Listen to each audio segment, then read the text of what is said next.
Fala, galera. Números que completam a conta. Ah, tá. Vamos ver, pera. Oi. Ah, tá, eu sei.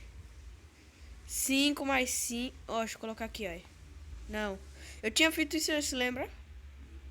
6, 4, 2. Vamos ver. Olha, tem 6 aqui.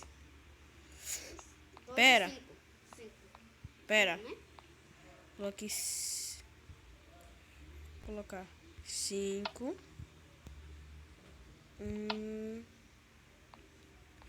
4 e 2. Pera aí, deixa eu tirar esses. Não, já fui.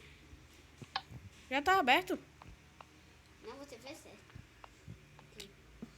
Oi.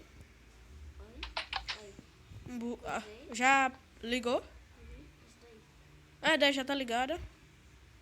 De repente. Vê essa daqui. Ui, caiu. Daniel, me ajuda? Tá ligada. Daniel, me ajuda? Por quê? Foi eu que aconteceu. Isso daqui. Então, pessoal, passando por problema técnico por causa de um menino aqui chamado João. Esse aqui ele caiu. Né, é um idiota. Então, desbuga. Ufa.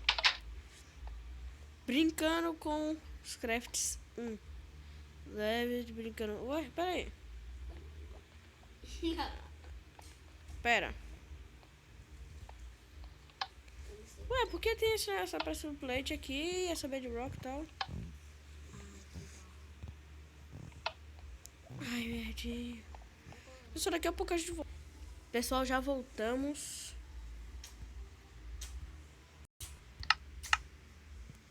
Vamos lá. Brincando com os crafts 2. Faça uma picareta de diamante e lembra que você pode quebrar qualquer bloco. What? What? Que risada foi essa que você fez, João? Será que é uma picareta de diamante?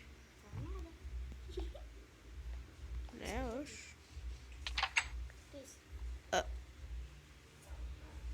Visível. Vamos quebrar na mão mesmo? Já sei. Ah, não.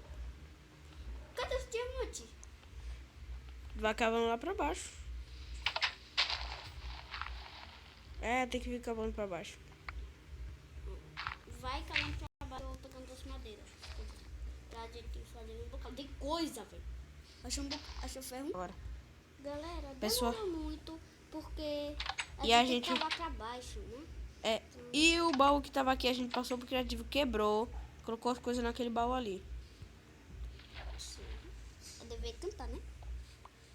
É, mas não deu, né, pra ir cantar. Porque não ia dar tempo. E Deixa eu ver quanto tá no top. 73 final. no jogo. É aqui mesmo? É, uhul! Terminamos. Tá vendo? Que é isso? Ui, criar um mapa.